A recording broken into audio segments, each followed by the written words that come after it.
तो जैसा कि हम जानते हैं कि मिरर किसी भी ऑब्जेक्ट का, चाहे ऑब्जेक्ट कितना भी बड़ा क्यों ना हो, उसका कंप्लीट इमेज बनाता है। लेकिन जो ऑब्जर्वर है वो उस कंप्लीट इमेज को या किसी पार्ट जो है इमेज के किसी पार्ट को देख पाएगा या नहीं देख पाएगा, ये डिपेंड करता है कि ऑब्जर्वर एक पर्टिकुलर रीजन में या पर्टिकुलर फील्ड में है या नहीं है। उस पर्टिकुलर फील्ड को फील्ड ऑफ व्यू कहा जाता है ना। मतलब अगर किसी ऑब्जेक्ट को देखना है तो ऑब्जर्वर को फील्ड ऑफ व्यू में प्रेजेंट होना जरूरी है। तो हम जानते हैं कि फील्ड ऑफ व्यू क्या होता है। Field of view, it is a region in which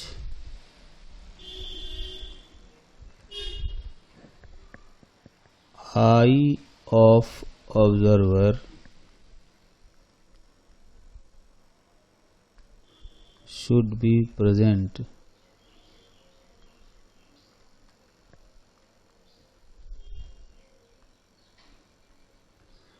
to see the image of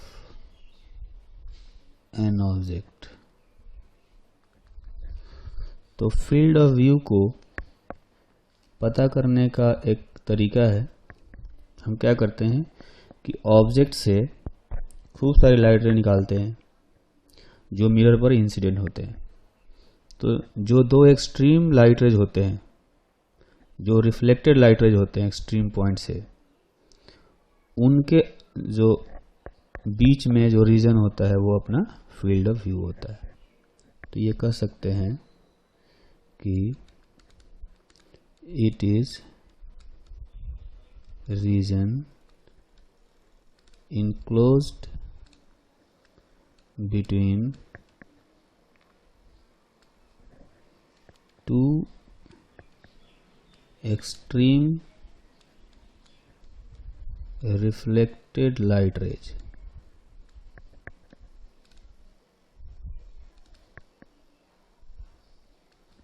from mirror। तो जैसा कि अपने पास मान लेते हैं एक मिरर है और मिरर के सामने यहाँ पर एक ऑब्जेक्ट रखा हुआ है, ये अपना ऑब्जेक्ट है।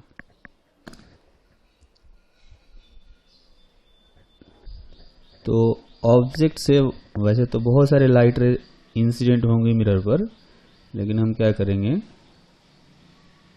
मिरर के दोनों एंड पर लाइट रे रिफ्लेक्ट कराएंगे। तो ये लाइट रे यहाँ पर जो है ये कुछ इस तरह से रिफ्लेक्ट होगा, है ना। अच्छा, एक और लाइट रे जो इस एंड पर आएगा, यहां से रिफ्लेक्ट होने के बाद ये लाइट रे जो इधर गया था वो रिफ्लेक्ट होकर के इधर आ जाएगा, और ये जो लाइट रे है, ये लाइट रे जो यहां पर है, ये है, यहां से ये जो लाइट रे है ये मिरर पर आया और यहां से कुछ इस तरह से रिफ्लेक्ट हो गया। तो ये दो एक्सट्रीम लाइट रेज हो गए। इनके बीच में जो रीजन है उस रीजन को जो है हम लोग फील्ड ऑफ व्यू कहते हैं, ये वाला रीजन। इस रीजन में कहीं भी ऑब्जेक्ट होगा, सपोज जो ऑब्जेक्ट है, ऑब्जेक्ट यहाँ पर है और ऑब्जर्वर जो है वो यहाँ पर है, ये ऑब्जर्वर है। तो कोई ना कोई लाइट रे जो ऑब्जेक्ट से आएंगी वो रिफ्लेक्ट होने के बाद ऑब्जर्वर के आई में इंटर करेगा, है ना। तो इस ऑब्जर्वर को लगेगा कि ये लाइट रे जो है वो यहाँ से आ रहा है, तो उसको ये इमेज दिखेगा। तो फील्ड ऑफ व्यू पर बेस्ड एक क्वेश्चन करते हैं। क्वेश्चन ये है कि अपने पास एक मिरर है, इस मिरर का लेंथ है L। यहाँ से मिरर से L/2 डिस्टेंस पर, L/2 डिस्टेंस नीचे, और यहाँ से L डिस्टेंस इधर एक ऑब्जर्वर है, या ये कह लें एक ऑब्जेक्ट है। यहाँ पर एक ऑब्जेक्ट है, ये डिस्टेंस हमें दिया हुआ है L, ये वाला डिस्टेंस है L/2, ठीक। और यहाँ से 12 डिस्टेंस इधर एक लाइन है, जिस लाइन के अलोंग एक ऑब्जर्वर ट्रेवल कर रहा है ना। तो हमें पता करना है कि ये जो ऑब्जर्वर है जो इस लाइन के अलोंग u वेलोसिटी से ट्रेवल कर रहा है, कितने देर तक इस ऑब्जेक्ट को देख पाएगा, है ना। We have to find the time till the man will see the image of object O। ये वो अपना ऑब्जेक्ट है।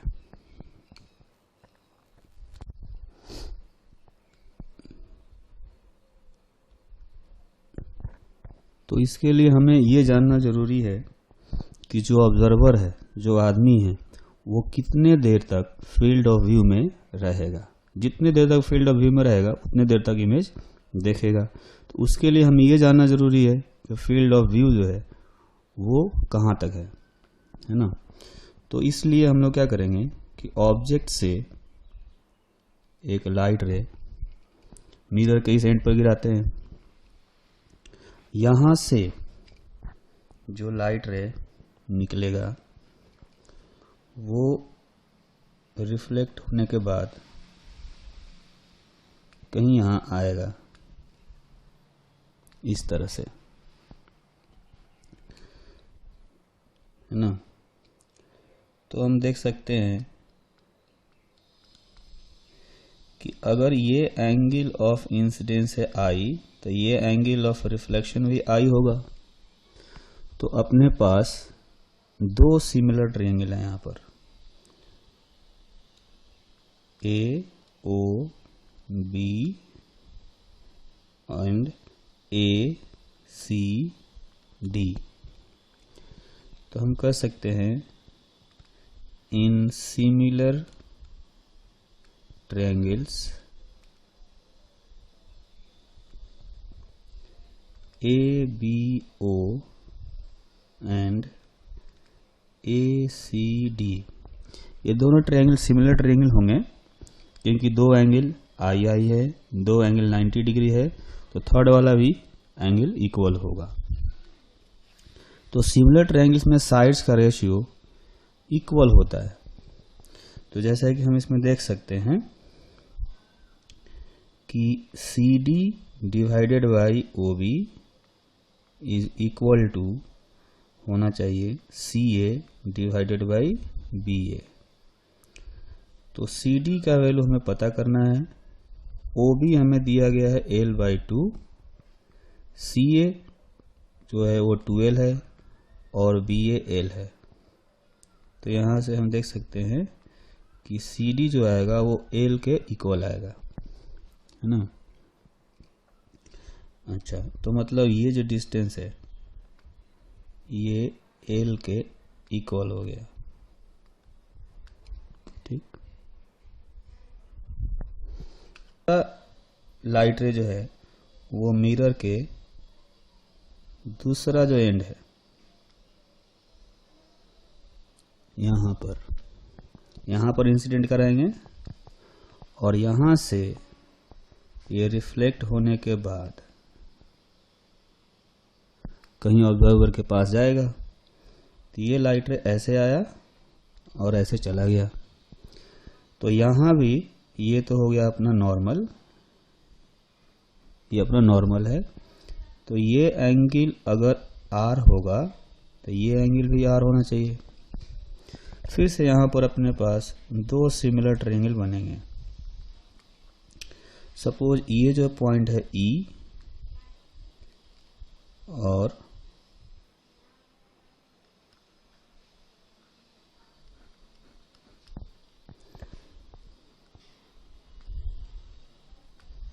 ये जो पॉइंट D है वो बिल्कुल E वाले लाइन में होगा, क्योंकि AE L है तो CD जो होगा ये भी L है, यानी DE लाइन जो है बिल्कुल मिरर के परपेंडिकुलर है।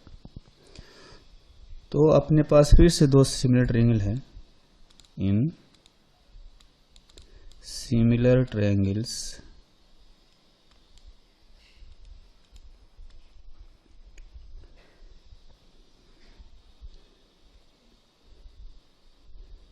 E D F and E O G, ये जो पॉइंट है ये G है। तो अपने पास ये दो सिमिलर ट्रायंगल हैं, क्योंकि दो एंगल तो इनमें R है, बाकी दोनों में एक 90 डिग्री का है, तो थर्ड एंगल भी इक्वल होगा, इसलिए सिमिलर ट्रायंगल है। इनके भी साइड्स का रेशियो इक्वल होना चाहिए। तो साइड्स के रेशियो निकालेंगे तो हम देखेंगे FD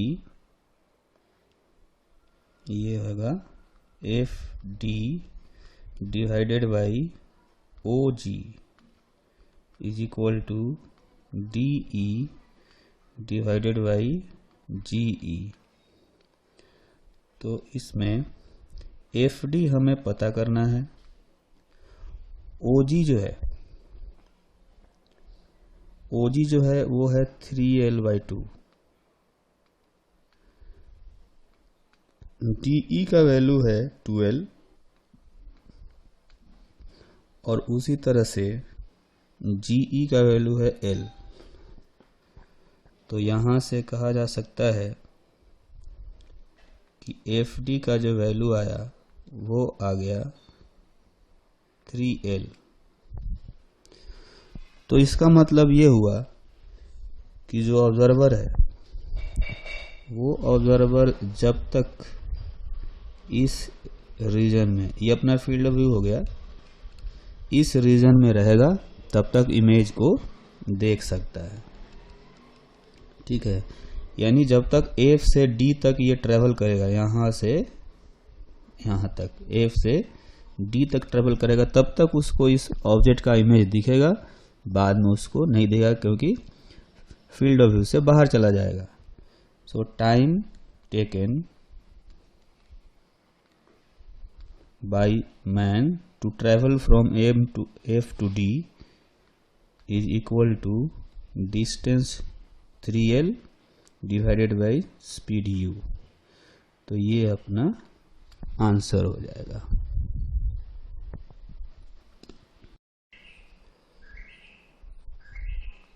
सपोज अपने पास एक मिरर ये है इस मिरर को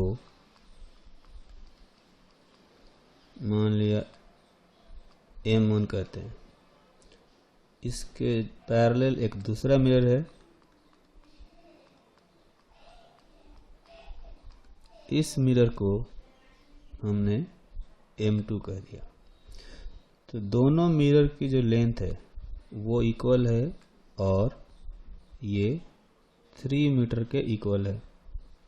दोनों मिरर के बीच का गैप है 4 सेंटीमीटर। ठीक है। अब ये जो मिरर M2 है, इसके इस कॉर्नर पर एक लाइट रे इंसिडेंट होता है बिल्कुल 37 डिग्री के एंगल पर। तो हमें पता करना है कि ये लाइट रे मिरर के गैप से बाहर निकलने से पहले कुल कितनी बार रिफ्लेक्ट होगा, है ना। तो we have to find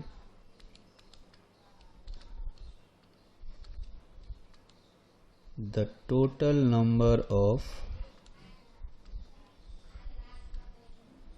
reflections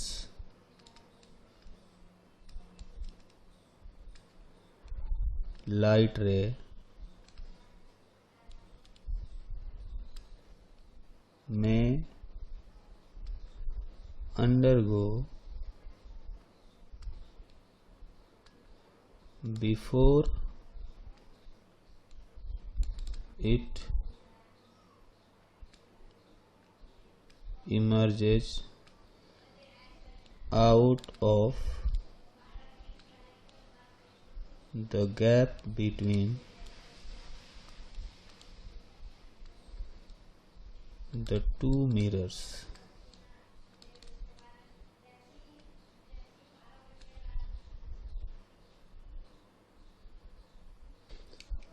तो ये जो लाइट रे इंसिडेंट हुआ है, ये पहली बार जब रिफ्लेक्ट होगा तो ये भी 37 डिग्री के एंगल पर रिफ्लेक्ट होगा। मिरर के बीच का जो गैप है ये 4 सेंटीमीटर दिया हुआ है। तो ज्योमेट्री से देखें तो ये वाला जो डिस्टेंस है ये 3 सेंटीमीटर होना चाहिए। तो पहली बार यहाँ रिफ्लेक्ट हुआ लाइट रे, फिर उसके बाद ये लाइट रे यहाँ पर इंसिडेंट हुआ और फिर ये ऐसे रिफ्लेक्ट होगा। तो ये वाला जो एंगल है ये भी 37 डिग्री होना चाहिए और ये एंगल ऑफ रिफ्लेक्शन ये भी 37 डिग्री होगा। तो इस तरह से कह सकते हैं कि ये फिर से 4 सेंटीमीटर होगा और ये वाला गैप फिर से 3 सेंटीमीटर आना चाहिए। फिर से यहाँ से यही लाइट रे रिफ्लेक्ट होकर के कहीं इधर जाएगा। तो ऐसा कह सकते हैं कि हर 3 सेंटीमीटर आगे बढ़ने पर ये लाइट रे एक बार रिफ्लेक्ट हो रहा है।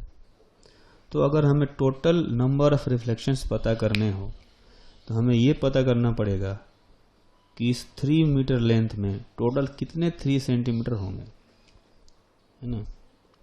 तो टोटल नंबर ऑफ रिफ्लेक्शंस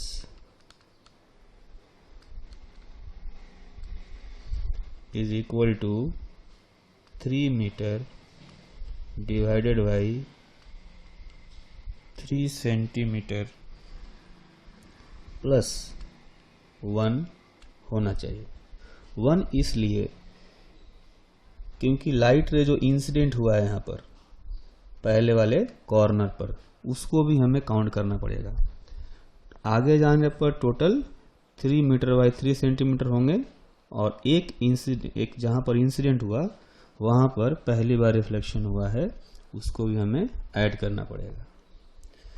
तो ये जो 3 मीटर है उसको हम लोग लिख सकते हैं 300 centimetre divided by 3 centimetre plus 1। तो इस तरह से ये हो गया 100 प्लस 1, दैट इज 101।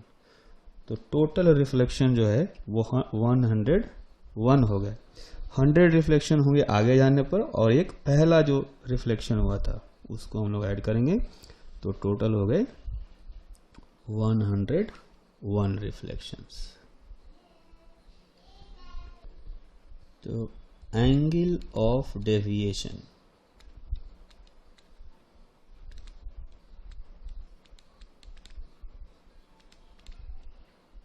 ये क्या होता है ना। तो एंगल ऑफ डेविएशन होता है जैसे कोई लाइट रे आया और वो किसी ऑप्टिकल इंस्ट्रूमेंट पर इंसिडेंट होता है। ऑप्टिकल इंस्ट्रूमेंट जैसे मिरर हो गया, कोई लेंस हो गया, या प्रिज्म हो गया। तो ये जो ऑप्टिकल इंस्ट्रूमेंट्स हैं, इन पर जब लाइट रे इंसिडेंट होगा तो इनमें खूब सारे रिफ्लेक्शन होंगे, और उसके बाद फाइनली ऑप्टिकल इंस्ट्रूमेंट से बाहर लाइट रे निकल जाएगा। तो जो लाइट रे फाइनली बाहर निकलता है उसे हम कहते हैं इमर्जेंट रे। तो एंगल ऑफ डेविएशन होता है कि एंगल ऑफ इंसिडेंस, जो इंसिडेंट रे होता है और जो फाइनली इमर्जेंट रे है, उनके बीच के एंगल को एंगल ऑफ डेविएशन कहा जाता है। तो it is defined as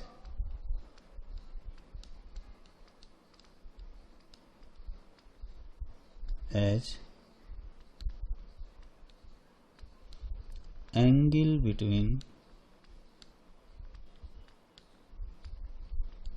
the incident ray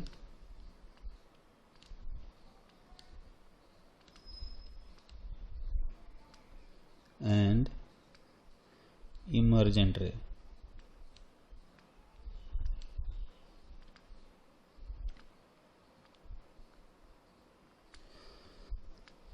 तो जो एंगल ऑफ डेविएशन है वो हम निकाल सकते हैं तब भी जब रिफ्लेक्शन हो रहा हो, तब भी जब रिफ्रैक्शन हो रहा हो, और तब भी जब प्रिज्म से बाहर निकल रहा हो। ठीक है। तो यहां पर हम एक पर्टिकुलर केस देख रहे हैं रिफ्लेक्शन वाला। तो रिफ्लेक्शन में मान लेते हैं कि ये एक मिरर है, ये एक मिरर है, और इस पर ये एक नॉर्मल हो गया। ठीक। तो इस मिरर पर ये आया इंसिडेंट रे, है ना, ये इंसिडेंट रे आया। एंगल ऑफ इंसिडेंस है आई, ये है अपना इंसिडेंट रे। और फिर ये लाइट यहां से रिफ्लेक्ट होकर के इधर चला गया, तो ये हो गया अपना रिफ्लेक्टेड रे।